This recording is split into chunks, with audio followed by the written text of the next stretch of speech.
This is the first video of a brand new series where I review movies through the lens of a video editor. While this is technically my first movie review on YouTube, I've been watching films, dissecting them, and writing essays on them for pretty much my whole life. With years learning the ins and outs of pre-production, production, and post-production, I like to think that I notice some things that casual viewers might just miss, especially when it comes to the editing, pacing, and visual language. Now, I went to go see Marty Supreme in theaters on December 30th, and man, it was a tough watch. Now, before I head into the review, I want to remind you that this is strictly my opinion, although I try my best to not let any bias affect my scores. But there will be topics said in this video that you might not agree with, and I would love to talk more about the movie and your guys' takes in the comments, but I will only do that if you are respectful and not close-minded. And obviously, a reminder to those who haven't seen the movie yet, this video has many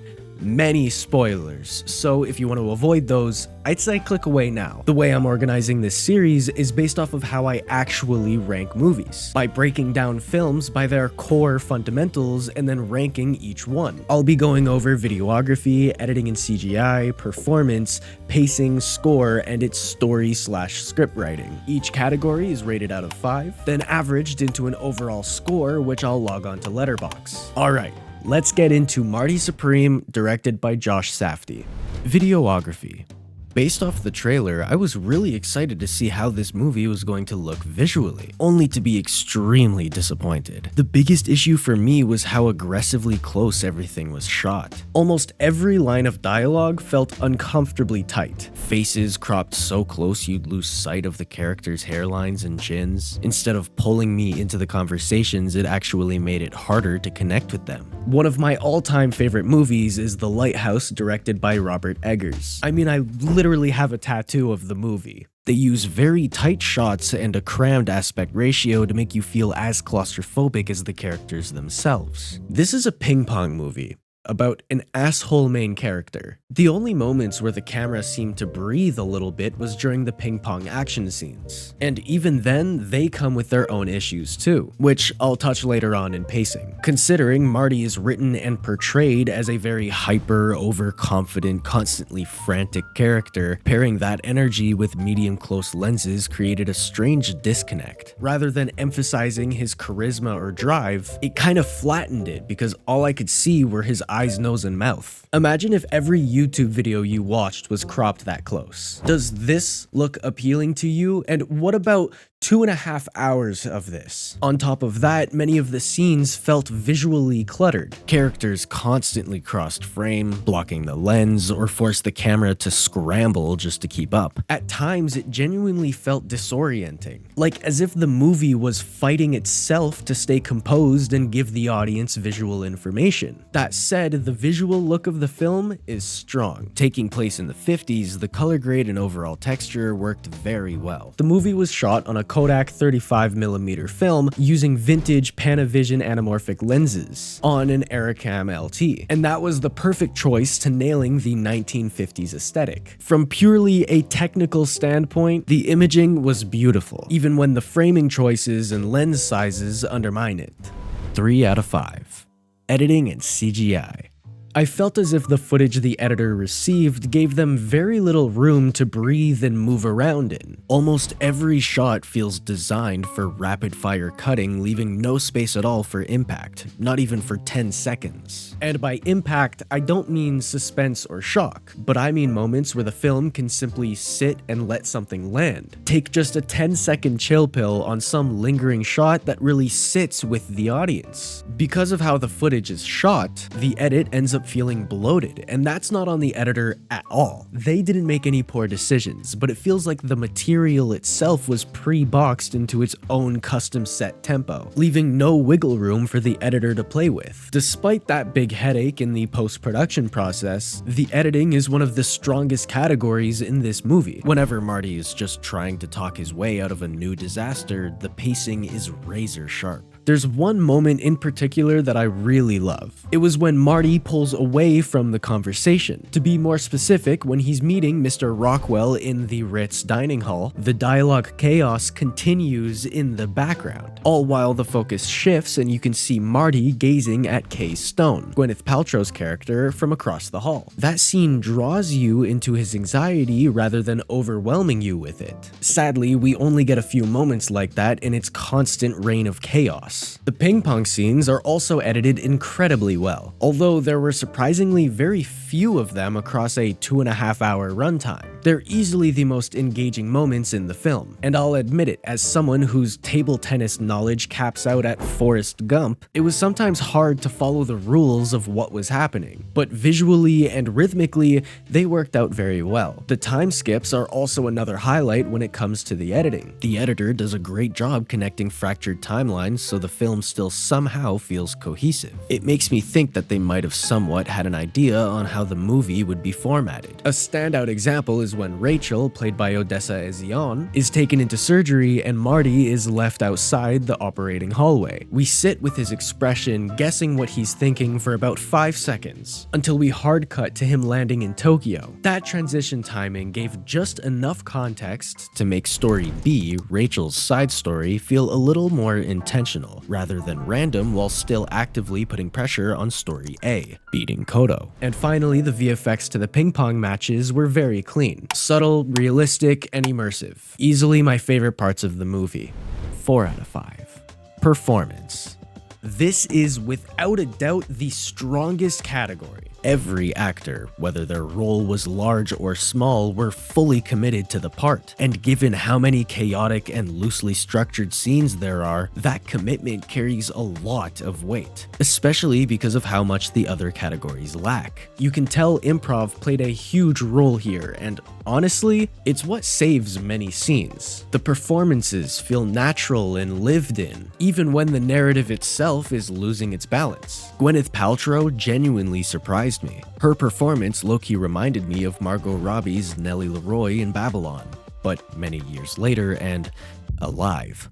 She's just as cocky as Marty, except she's already where she wants to be, while Marty is still chasing that validation and acceptance, not just with others, but especially for himself. And I absolutely hated Marty, which is technically the highest praise I can give to Timothée Chalamet. His performance makes Marty unbearable in exactly the way that the character needs to be. He got brownie points for that one, that's for sure. The improvisational dialogue also brought many Uncut Gems vibes, but the key difference between Uncut Gems is that it's chaotic but controlled, while Marty Supreme feels chaotic and unstructured or unorganized. 5 out of 5. Pacing. 2.5 hours was honestly brutal for this movie. It kind of felt like a 2.5-hour trailer. I found myself checking the time constantly. New scene after new scene would pass and somehow only 10 minutes had gone by. I was literally doing the math in my head halfway through, calculating when we would be able to get out. For a movie about ping pong and ambition, the focus shifts almost entirely to the day-to-day life of this arrogant, overconfident character, while the film makes you feel like you should still be rooting for him. Honestly, I'm glad we got to see him lose 3-0 to Kodo. And if you disagree, you should get your head checked, because you might just be an asshole like Marty. You want to get physical? Like an 8? I usually enjoy Safdie's fast-paced style, overlapping dialogue, constant motion, pressure cooker energy, but here it brushes past things that, in my opinion, actually matter. Important character elements are introduced and then abandoned, like the orange Marty Supreme balls, his hatred towards his mother, and Marty's key emotional motivations. All of that feels glossed over in favor of showing Marty aura farming by being a dick to everybody who supports him. 1 out of 5. Score.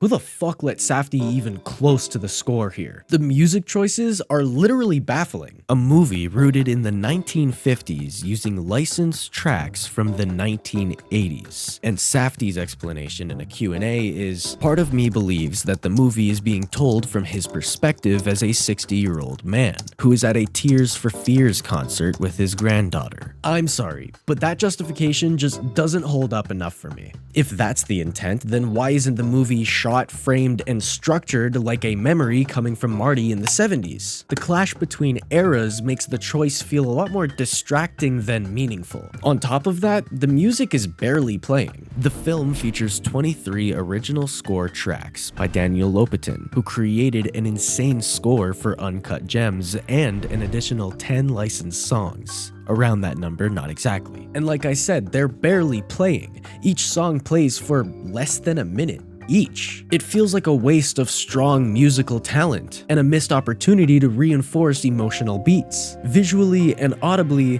this movie just didn't add up. The only positive the tracks and score did for this movie was to glue scenes together and slightly smooth out its pacing. But that's about it.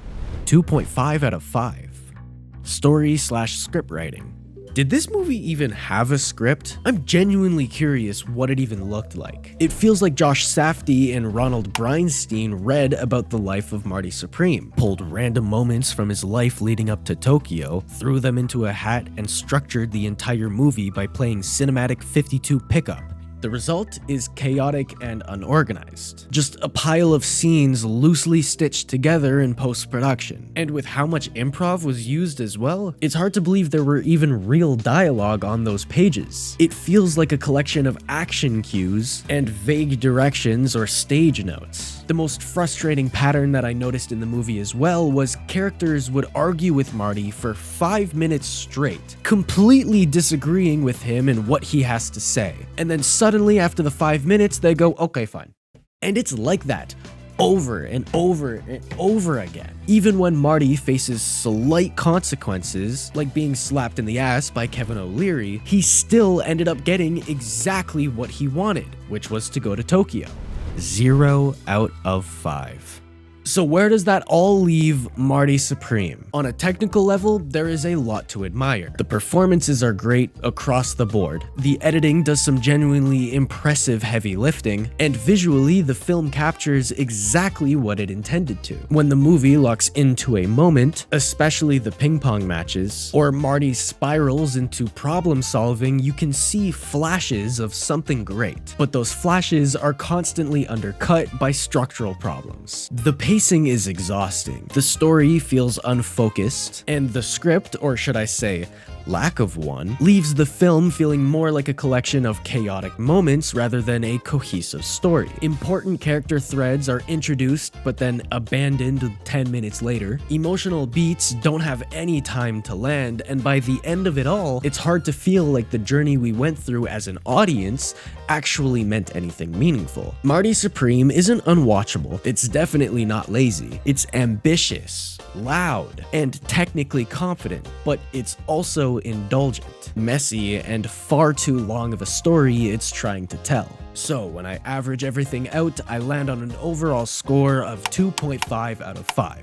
Mid as fuck. I hope you enjoyed this breakdown in this movie review. Even if you disagreed with every one of my takes, I'd love to hear your thoughts and your opinions in the comments. I'm hoping I'll start working on more movie reviews over time, and if you want more as well, be sure to hit the subscribe button. Thank you again for watching, I really appreciate it. I'll catch y'all in the next one.